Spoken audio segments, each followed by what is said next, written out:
I'm going to talk about Curse the Dawn, and James is going to talk about Pakistan a little bit more. And he's still okay.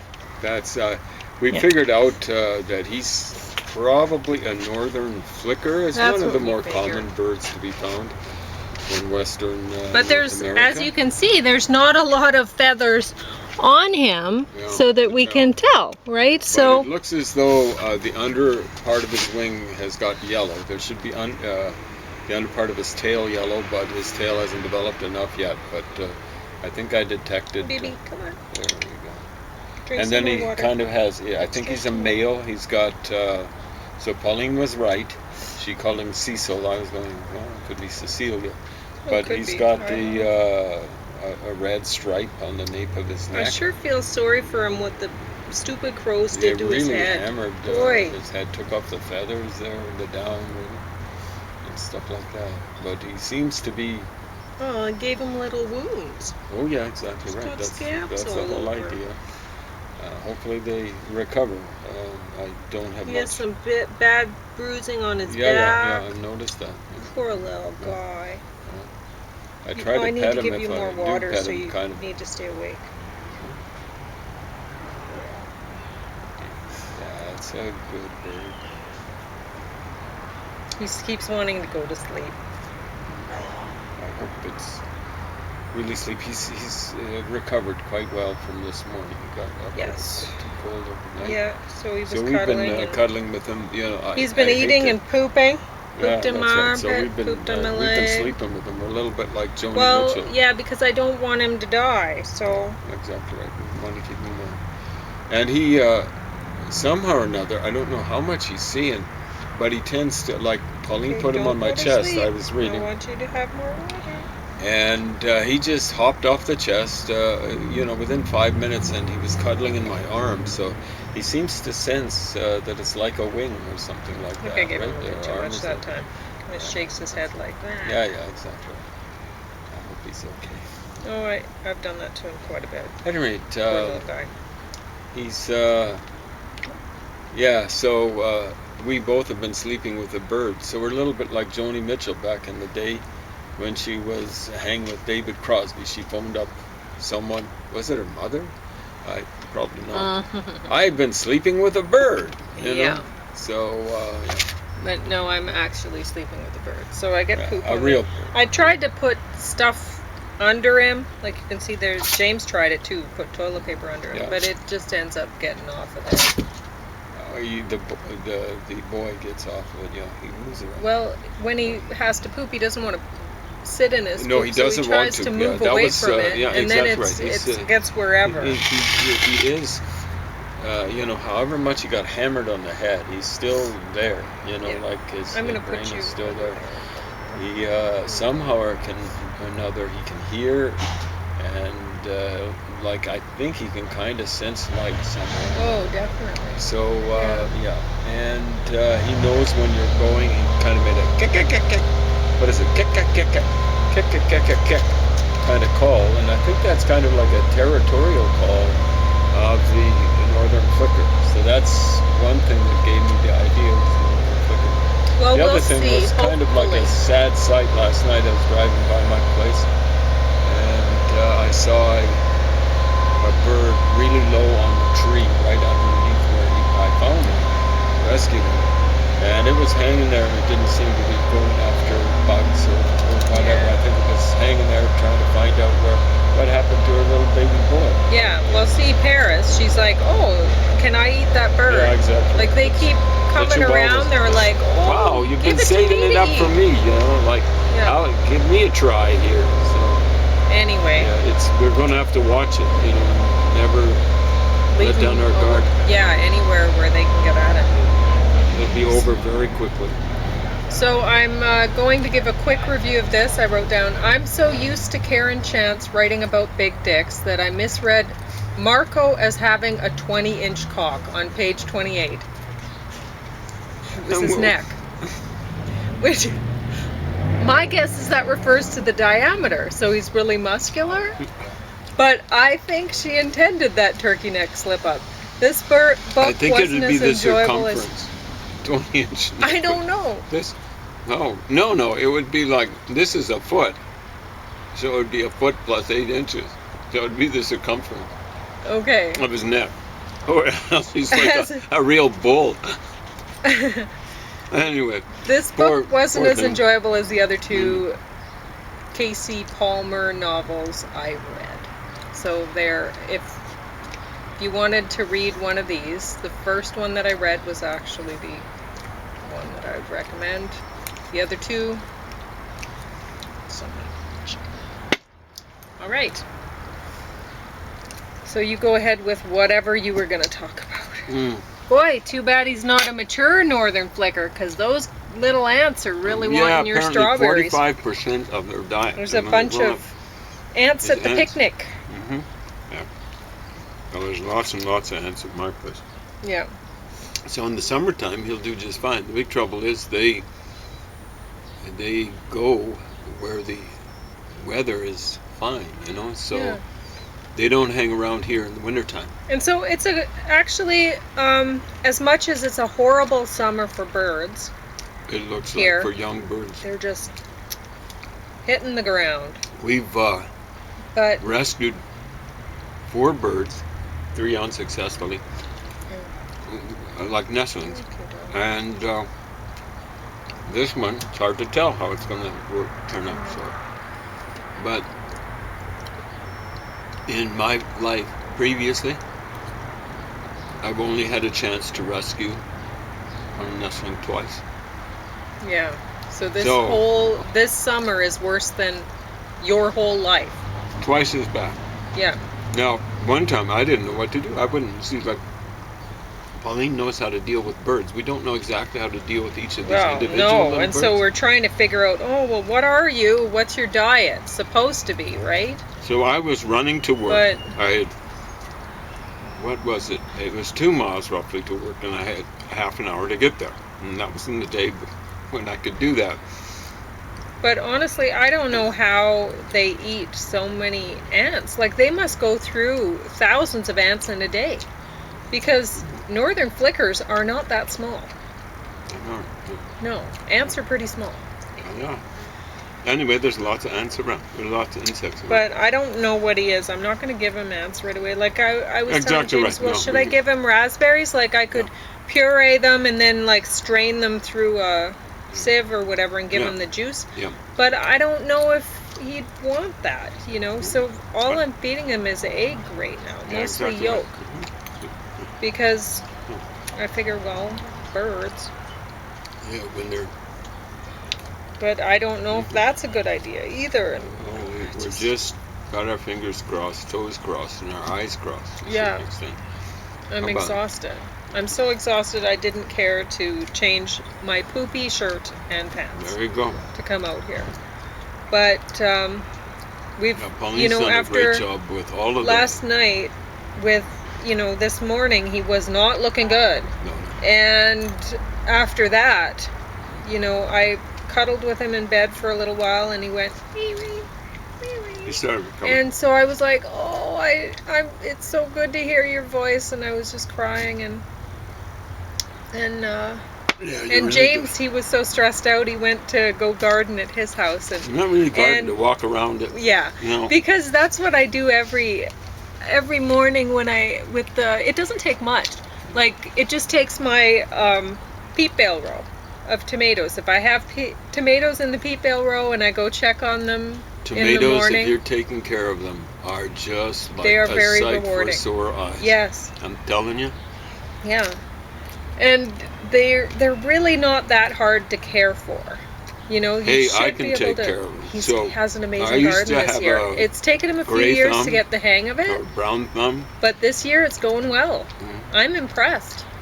So anyway, sorry. No, that's fine. So I highly recommend that everybody has a little garden, and tomatoes are great with that. If you want to really do something that's going to pay for itself, grow herbs. because Yeah. they're very expensive to buy. And some And things grow they're- like we hardly have Yeah. to water my oregano in the backyard. Exactly. I haven't watered it once this year. No, I don't care No, for just- mine either, really. Oh. So, I mean, some things and chives, boy, they grow like weeds. Really. Yeah, it just But- fills in. The oregano Yeah. does. So. But there's a lot of herbs out there that are really easy to grow, and they're expensive to buy. So grow that, and then if you have the tomato row, well, it's almost like therapy, going out in the morning and looking at the thing. Yeah, I've got 5 fractured vertebrae, and for the longest while I was running my back into negative territory by running individual buckets of water. But finally, Pauline persuaded me to It just took a hook lot up of persuading. hook up a hose. A hose. And Well, what I told him to I do think that's actually, helping my back out. originally I said you need to hook up a soaker soaker. hose system with just on timers, right? And he's like, I don't want to do timer, and I don't want to. Okay, so I hooked I'm up the hose. scared of. I know, those that's sorts of okay. things. That's okay. I took care of the grounds at City Hall here in Lethbridge, along with the library, the old courthouse as it was then called, might still be called that, and the old City Hall, and the Coleman Center, might still be called that, the old Central School, I think. And what else? Oh yeah, the theater. What's it called? Yates Theater? So I took care of all that, plus a few other places, and smaller little things. Like there's a parking lot south of what used to be I think Alberta Liquor Control Board. Yeah, it's interesting. I remember those stores. You know, they were just getting booted out when I was coming of age. Yeah. So, Now and then they privatized them. yeah, exactly. I don't know why. Why privatize them? But I guess why have them public in the first place? I don't know. But I don't understand the point of when something's public, making it private. You know, I can understand when things are private, making them public. But I don't understand it going in the other direction, honestly. Well, it's because they believe in capitalism, right? Yeah. And there's supposed to be efficiencies in the marketplace. Well, you know, ask someone about who really knows about private arborists or private tree, what do they call themselves, right? Like people who trim trees and stuff like that. Now maybe it's because people want them to top trees, that's what I've heard tell, but they top trees. If you did that with the city, you'd get discipline.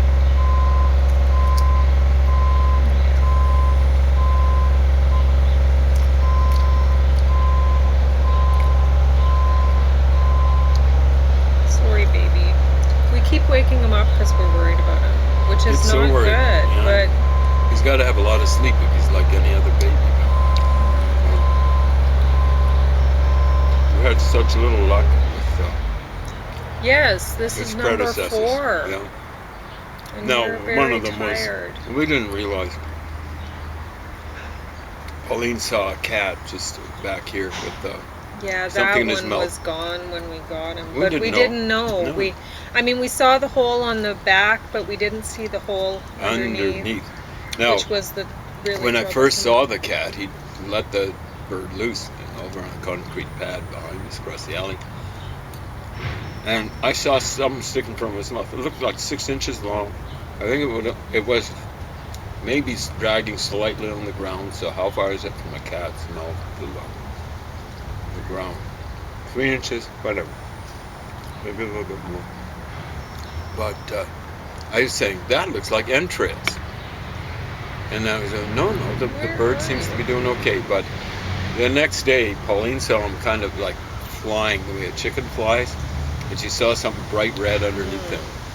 And then she showed it to me, and I was going, that There looks you like are. the end of a gut, not the, you know. And when I was carrying him, when we carried him down to his Go last there. resting place, I held him, and That's he the kind of tiniest moved, spider ever. so his underparts kind of like got on my hand, and there was blood there. So that was 24 hours after. That was just his gut hanging out, and I don't know how he survived that long with so much of his gut taken out. Poor little thing. I just, it seems like impossible, but Yeah, robins are tough. tough little thing. You could see its one eye. The other eye got hammered by magpies. I think he was chased down out of the tree by magpies. Or she. Or she. And then he went, got the cat. One cat got home. And the cat was just waiting for it to die. Well, I saw a cat had something. Yeah. But Anyway, Pauline went and I rescued didn't him. know. They didn't Poor have little it bird. when I went. Anyway, we weren't going to just let him loose here. No. Once not we gonna found out what was reward wrong, the we knew he was cats. going to die. We couldn't do anything about it. I don't think anyone could do like intestine transplant or something like that. So we took him down to the river bottom, and where he could die in peace. Now, that's what was happening. They say most people, when they die, they're kind of ready for it, there's not a lot of agony. They just kind of drift off, and that's what was happening. It was a long walk. I don't know how many hours we were. It was more than 2 hours we were out there. Oh, we wanted to find just the right spot too. So we put And him on we the did. edge of the Old Man River. Yeah, there was Nice, a nice golden, like a willow there, Yeah. and the yellow branches right, and then the 2 stones, grass. Yeah, it was perfect. lush grass there. So it would have And been he cool. still had some energy. It's amazing. I don't know how he was doing it. Like, I set him down and he scurried into the Yeah. willow and he found the perfect, like I thought I put him in a good spot, but no, that was a great spot he put himself into. But there was nothing he could do. No, The intestines Reverse. hanging out whatever. and still bleeding. Yeah. We could have the best surgeon in the world. No. Can't do without But that much. yeah, as much as it's a terrible year for birds, it's a great year for people to try to help birds survive. And it's heartbreaking. It takes a lot of effort. And it's very educational. And you get, really, what's most educational about it is not looking through the book and going, oh, I think you're a northern flicker or some sort of downy woodpecker or whatever other kind of woodpecker or whatever. That's not, that's educational. That's interesting. But what's really important about the whole process is you get to see, like when we had that little flycatcher, I never could have guessed that a baby bird would be that smart, for one thing. It was Wow. Yeah. And in the space of about 15 minutes, he figured out how to to water himself. Yeah. How to preen himself, and then how to bathe himself in the water that he drunk from. Smart little sucker. And I never could have guessed how many flies. I mean, you read flycatcher, should give you an idea, but I never in a million years would have guessed how many flies that little I think the sucker first could time you pound fed out. him, it was like 50. Yeah. And I couldn't keep up. Yeah. It was just, he loved those flies, Well, he but was singing too, wasn't he? Yeah. Eventually. he loved it. But I mean, you try and catch that many flies, and that's going to be a few times a day. Yeah. So you develop a huge respect for these parents. And for the birds themselves, you realize, oh, do I want to have a world of flies, or do I want to have a world of flycatchers, No. And do I want to have, like, if he's a northern flicker, how much you like ants in your garden? Yeah. Would you rather have a northern flicker eating 45% of their diet ants? They're Like, I don't fairly know how large they birds. do it. It must be thousands. So It's here's incredible. the deal. It really, really tells you how crazy Mao Zedong was. Yes. Absolutely crazy. Yes. He wasn't just a sociopath. He was crazy. He wants to get rid of all the birds in China. And then they all of a sudden find out they're having trouble with their crops because insects are going nuts. Yeah. So here's a poem from translated. I don't know how poorly. Seize the day, seize the hour, away with all the pests. And unfortunately, he's not just talking about birds and flies. He had a program for getting rid of all the flies in China, but the pests included people. Yeah. Seize the day, seize the hour, away with all the pests. Yeah. And Yeah. he killed 70 million of them Of his own. domestically, of his own. Yeah. But that's the thing is, I mean, you say with these sorts of leaders, right? People that call themselves leaders. I call them misleaders. Whatever. You know, when I see them, I put But and written up. I just put a carrot and then miss. I mean, you can say that about, say, we have Trudeau in power right now, or Jason Kenney here in Alberta, and you could say, well, whatever he does, oh, he's doing it to his people, and it's like, his people? I don't know him, and I can guarantee. I don't know you, that Jason, as far and I as don't he's know you, concerned, Justin. I am not one of his people. No, So, you don't have the right to go and kill me. no.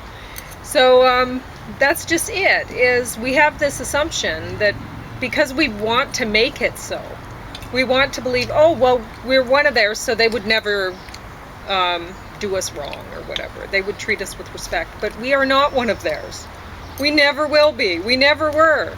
So be prepared. Up until recently, we were making on 18,000 a year. It's okay. It's okay. So people had to travel overseas, right, during the COVID crisis. That one person on CBC wanted to go to Hawaii. It was tragic. I don't know how many years she'd been there. Was it something like 14 or 15 in a row? The last time I was out of the country was 1991. I've never been out of the country. She's never been out of the country. Oh, wait. I might have been when I was little, Mm. like down dipped into the United States to Maybe go going to to the Maritimes. Remain. Although, But I don't remember. if you try to go, you went to Montreal. If you try to go from Montreal through Maine to New Brunswick and then, on the way to Prince Edward Island, the roads are, I think they say they're private roads. And they look like they're gravel, unimproved, So I think your dad kind of wasn't taking a shortcut. He might maybe dip down and went through I think he just the wanted to southern see Maine. it. He wanted to see it. He had lots He's of maps. like James that way. You go on a trip with James, and all of a sudden you find out he has a route plan, which no sane person would ever go on that route. Well, if you knew what it was like, like when you look at a map, the one that got me was going through southwestern Saskatchewan. The map I had showed it I'm surprised having we didn't need a new paved car road, after that. paved road, and as soon as we hit the Saskatchewan border, it was gravel road. Oh, their gravel roads are better than many of their paved roads. I can remember being on a couple, Highway 4 south of Highway 13, where I was saying to Pauline, they should just grade this up and get rid of it. Yeah. Put it into gravel.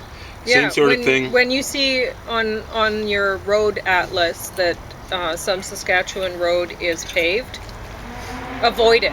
Unless it's a main, like the main highway or something, avoid it. Because that means it would be better off if it weren't paved anymore. Highway number 4 should be a main highway, but go south of Swift Current, it's okay. But then when you hit I don't know. I've forgotten the place right now. It's north of Val Marie. But no, Highway what got 13. me is when you did it again in Saskatchewan. We were going north to, what is it, Prince Albert or whatever? I think that was before we came across that. Anyway, I wanted to see what Highway, I believe 21 was like. That was okay when we first got on it. We got through Humboldt, Saskatchewan, I believe it was. That was Humboldt where things went south, even though we were going north pretty quickly. Wow. And it got so bad they'd finally decided to get rid of the paved Yeah, they stuff. did. It was an actually graveled part of it. Yeah, it was an improvement. So we turned at, I've forgotten the name of it. It starts with a W, no, Y mark, whatever. But anyway, just south of Saskatoon. Turned onto something that was a little more promising. And we actually got on a highway that they were improving. These, what do they call it? United Conservative Party in Saskatchewan. You guys are awful. These stupid stuff. The infrastructure in Saskatchewan is, you know, you're making the NDP look good. Now, the NDP used to be Yeah, I competent. know, it's amazing, hey, because it's funny, the people will vote in Conservatives and there's a bunch of natural resources being exploited, and the citizens are like, oh yes, now there's business, and it's like, okay, but Dirty business. somehow, yeah, we're worse off, you know. It's No. and now Free our enterprise. resources It's are just gone. not free for you. No. It's more like a free-for-all enterprise. You know, I used to call it not private enterprise, but privateer enterprise. Privateer's Yeah. pirate. Well, I call it pirate enterprise. So, Well, I think you're going to have to talk about your Pakistan book another day, because we out? we'll probably be out. I'll just mention it. You know. Okay. We didn't talk enough about Pakistan. Now, here's the deal. From Pakistan or from elsewhere.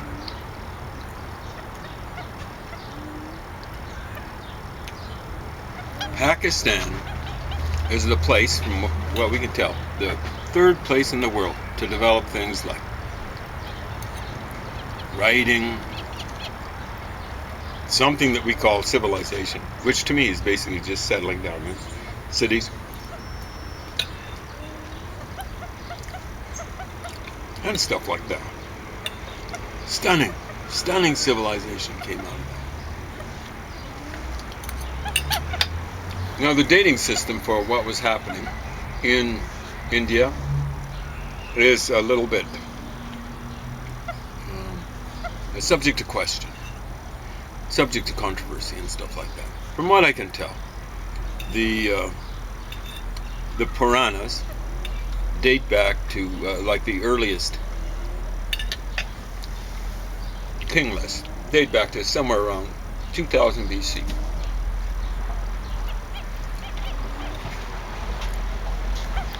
That means if my